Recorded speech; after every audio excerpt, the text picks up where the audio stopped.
السلام عليكم ورحمة الله وبركاته. ازيكم حبايبي؟ يا رب جميعا ان شاء الله تكونوا بخير. وحشتوني جدا جدا. زمان كانت بيوتنا ماشية بالبركة، وما زلنا الحمد لله البركة هي برضو اللي ماشيين. بس جنب البركة دي لازم يبقى في شوية نظام كده نمشي عليهم. النظام حلو مش وحش يا جماعة. والميزانية لما بتعمليها كده وتبقي ماشية عليها، بجد البيت بيبقى منظم وبيبقى عندك كل خيرات ربنا. انا عن نفسي حاليا بقيت بمشي بالورقة والقلم. ببقى عارفة نفسي باخد ايه كل اول شهر، وبمشي عليه وبمشي البيت عليه. وفعلا كلهم دلوقتي بقوا مبسوطين من النظام ده. كل الأسرة عندي بقت مبسوطة من الموضوع ده. يلا بينا نشوف كده مع بعض انا بعمل ايه. انا بنزل السوق بشتري 4 فرخات كبار كده، احجام كبيرة واوزان كبيرة زي ما انت شايفة. الفرخة اللي قدام دي اللي انا حطيت ايدي عليها 2 كيلو 800، واللي وراها زيها. اما اللي جنبها 2 و700، واللي قدام 2 و600. يعني اوزان كبيرة. تمام كده. ولو لقيت كمان 3 كيلو بجيبها. هنا معايا كيلو من كبدة الفراخ، وطبعا دي مفيدة جدا. ومعايا 2 كيلو من القوانص، وبرده من الحاجات المفيدة جدا، واقري عنها هتعرفي. تمام كده. يبقى انا نزلت اشتريت كده الفراخ 4، واشتريت كيلو من الكبد و2 كيلو من القوانص. يلا بينا نشوف هنعمل ايه. انا هنا خليت فرختين، والكاميرا اوفلاين. ولسه ما نضفتش يا جماعة خالص، حطيتهم في مية بس. خليتهم كده وطلعت الصدور سليمة زي ما انت شايفة اهم. دول صدور فرختين. تمام. والفرخة اللي ورا سبتها سليمة، يبقى الفرخة التالتة سليمة. الفرخة الرابعة هقطعها معاكم اهو، علشان تشوفي انا بعمل ايه في الصدور، بخليها ازاي. عشان لو حابة تخلي في البيت. على فكرة محل الفراخ اللي انت بتشتري منه لو طلبتي منه يخليلك هيخليلك. بس انا بصراحة بحب اخليهم في البيت كده. هنا بقى بقطع ايه الحته ديت كده علشان افصل الوراك اللي عند الحته دي كده، اكسريها وبتجي بالسكينه ان انت تفصلي بقى ايه الوراك عن الصدور. وبقطع كده من عند الجلد هنا، من عند الافخاذ بتاعتها. وبفصل الورك عن الصدر كده بمنتهى السهوله. سكينه حاميه بقى يا ست الكل، وخدي بالك وانت بتقطعي. هنا بقى بالطول هنفصل الوركين عن بعض. واي زوايد في الورك هنبتدي ان احنا نشيلها نتخلص منها. انا عن نفسي ما بحبش الدهون اللي بتبقى كده في الورك، برميها بصراحة. في ناس بتنضفها كده وتحطها عشان تقولك بتعمل شوربة. لا والله انا بعرف منها. الحتة دي كده انا بعرف منها، بشيلها ارميها. معايا كيس كده فاضي ببقى حاطاه جنبي، ارمي فيه كل اللي انا عايزاه. وطبقين غوط او بولتين كده غوط، واحدة بحط فيها الصدور وفيها مية، واحدة فيها الاوراق والاكتاف. اه كده طلعت الاوراق. لو انتوا بقى حاجة يعني عدد الاسرة عندكم كتير، ممكن تفصلي الدبوسة عن الكف ده، ويبقوا قطعتين ونايبين يعني. لو عددكم كبيرة. هنا بقى هبتدي ان انا افصل الكتف عن الجناح. الجناح يعني اللي هو الكتف بالجناح ده عن الصدر. بس هنا بقى بصوا، خدوا بالكم علشان انا هنا كنت هغوط، وكنت هاخد حتة من الصدر كده شفيها معايا، بس لحقت نفسي. بصوا بقى بقطع كده اهو. بصوا لحقت نفسي ازاي، شايفين؟ وبقطع في الحته البيضه دي كده اللي هي القرقوشه اللي بيقولوا عليها، علشان ما نقطعش في العظم ونخلي العظم كده ايه، يبقى فيه دم. باجي بقى بقطع الطرف ده، علشان الطرف ده زفار يا جماعه لازم نتخلص منه. بصوا بقى الكتف التاني نفس الكلام اهو. بمسك الفرخه كده وبعرف الكتف بتاعها بادئ منين، وببتدي ان انا ايه اقطع بالسكينه، افصله عن الصدرين. والكتاف دي بالجناح بتتعمل كنتاكي، بتبقى تحفه. انا بحوش بتوع ال3 فرخات، علشان طبعا هنا خلي 3 بس، التانية هسيبها سليم.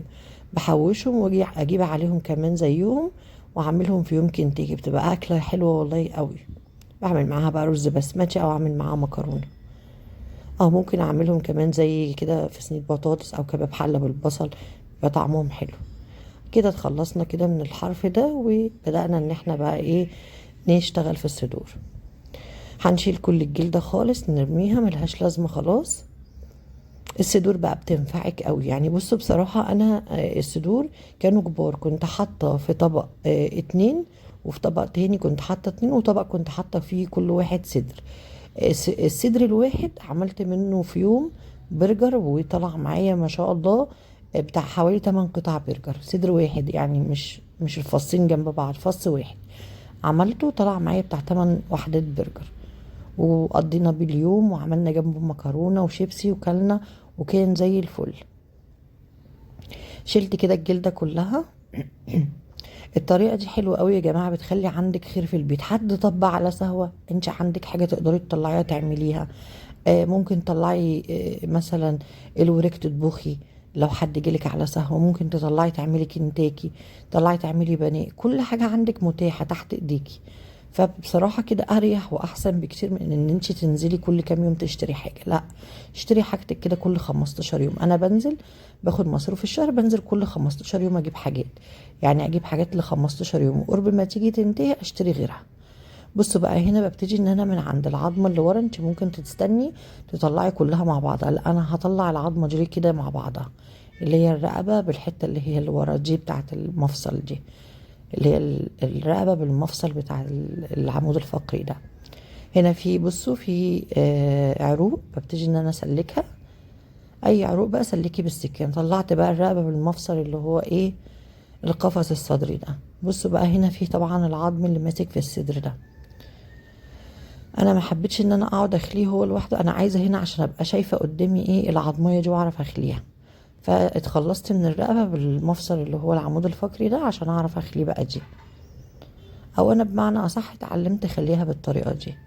بصوا بقى، هنا بدخل السكينه وببتدي ان انا اشفي كده اللحمه عن الصدر، علشان ما هقدرش، عشان لما اجي اطلع العظميه هتشوفي معايا العظميه ما فيهاش لحمه خالص. ببتدي كده، بصوا، اشفي. هنا في قرقوشه كده بيقولوا عليها، بشفيها كده عن الصدر. هنا بصوا في عروق بتخلص منها كده وبقطع العرق ده.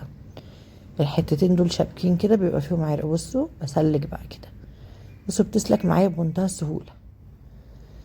هنا بقى بيبقى في حته كده ماسكه، بحاول ان انا ايه اتخلص من اي عروق ماسكه في اللحم علشان ما هقدرش حاجه. برضو نفس الكلام، زي ما سلكت الناحيه اللي في التانية هسلك الناحيه دي كمان بالراحه كده خالص. والسكينه طول ما هي حاميه معاكي بتخلص معاكي المأموريه. لو كمان السكينه تبوظ بتسهل معاكي اكتر واكتر. او بصي كده، بدخل السكينه وبشفي بقى، بتطلع معايا كده العظميه زي ما انتوا شايفين. هنا في عرق، ببتدي ان انا ايه اقطع العرق ده اللي ماسك في اللحم. استنوا بقى الاول نسلكه دي. ابصوا كده اهو، ونشفي كده واحده واحده واحده واحده علشان ما نهدرش اي حاجه. وبايدك بقى اضغطي اضغطي كده، اسحبي اللحم من العظم اهو، زي ما انتوا شايفين كده. العظمه دي كده تعتبر خلاص قربت تطلع. بسلك بقى كده بالراحه اهو، واحده واحده، وبشفي وادخل بوز السكينه وبايدي كده اضغط، هيطلع معايا. طبعا هي هنا لسه ماسكه عشان في ايه الاطراف اللي هي اللي بره دي ماسكه. بشفي بقى كده العضمايه اللي في النص دي اهي، اسلكها كده. بصوا بدخل السكينه تحتها بتسلك معايا، واللي ما يسلكش معايا بالسكينه بايدك اضغطي عليه هيطلع. هنا في وتر بيبقى ماسك، اوتر ماسكه في الفراخ. بنبتدي ان احنا برضو ايه اهو، بصوا شايفين الوتر ده كده بنطلعه، الحته الماسكه البيضه دي اهو بنطلعه كده. هتسلك معانا وزي الفل، هتطلع زي السكينه في الحلاوه اهي. بصوا اهو، شايفين كل حاجه واضحه، كله على عينك يا تاجر. اسلك بقى كده اهو. خلاص احنا كده نعتبر خلاص خلصنا كل حاجه. هنا في عرق هبتدي اسلكه بالسكينه وتطلع معايا حته العضمايه زي الفل. بصوا الصدر سليم، الصلاه على الصلاه يعني، صلاة النبي احسن. طالع الصدر سليم اهو زي الفل. وبصوا كده العظمية ما فيهاش اهي، بصوا غير لحم بسيط يعني، مش كمان لحم، ده حاجة كده ما سيبناش حاجة للقطط حتى. هنا انا ما غسلتش الغسلة الاخيرة، انا بس نقعهم في ليمون ومية. تمام، هاخد بقى انضف انا مع نفسي، ملح وليمون بقى وكده وده كده الصدور اللي هم بتوع الثلاث فرخات. وهنقع بقى في ملح وليمون وانضف الاوريك زي ما انتوا شايفين نضفت. انا كمان كنت جايبه اليوم ده كيلو لحمه مفرومه، حطيته على نصين في طبقين كده، كل نص في طبق. وعملت هنا 3 أوراق وهنا 3 أوراق، يعني معايا اكله اهو، اكله يوم. وده كده اكله تانية. تمام، معايا اكله تالتة اهو. الصدور اللي معايا دي ممكن اعمل في يوم بانيه. ما شاء الله، بصوا الصدرين مطلعين بتاع حوالي كيلو الا ربع. واكتر والله يطلعوا بتاع 800 جرام دول. بصوا الصدر ما شاء الله قد ايه، وصدرين تانيين زيهم. هنا بس حطيت صدر واحد لان دول كانوا كبار جدا، فحطيت صدرين كده كل صدر لوحده. وخليت فرخة سليمة في يوم اطبخ عليها حاجة كده برضو. طلعت برضو هنا نضفت الكبدة وحطيت كل نص كيلو في كيس. دي الأجنحة بتاعت الثلاث فرخات، ممكن اجيب عليهم ويبقى اكمل عليهم. هنا برضو بصوا معايا القوانص، حطيت كل كيلو في طبق ونضفته. اما دي بقى الرقبة، بصوا ما شاء الله دي بتطلع منها شوربة جميلة جدا جدا. بعمل منها شوربة والله، وبصراحة بدي العظم ده للقطة تاكله. القطة بتحبه، ساعات انا اكله مع امصمصه مع القطة يعني، مفيش مشكلة. بصوا بقى كده بقى عندك خير في التلاجة، تقدري تطلعي في اي وقت. ممكن تعملي بانيه، ممكن تعملي برجر، ممكن تعملي ستريبس، ممكن تعملي نجريسكو. لو طلعتي صدر واحد اللي هو بصوا هوريهولكوا دلوقتي اللي احنا رايحين عليه، شايفه الصدر ده، تقدري تعملي صينيه نجريسكو بيه. ما شاء الله انا عملت بيه والله صينيه نجريسكو.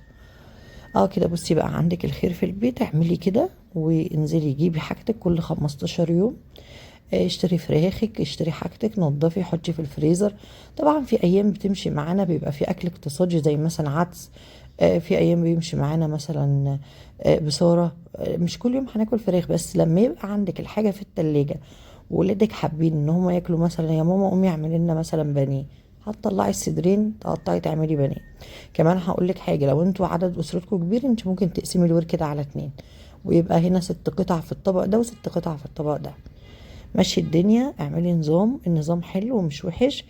البركة برضو جميلة وكل حاجة، بس في الزمن اللي احنا فيه ده والغلاء اللي وصلنا له ده لازم تمشي بالورقة والقلم. وانا عن نفسي من ساعة ما بقيت ماشية بالورقة والقلم ما بقاش البيت فاضي، بقى البيت دايما عمران ومليان. الاول كانت الدنيا ممكن تبقى ضربة كده في بعضها. فيا رب كده الفيديو عجبكم، ما تنسونيش في لايك وشير، والسلام عليكم ورحمة الله وبركاته.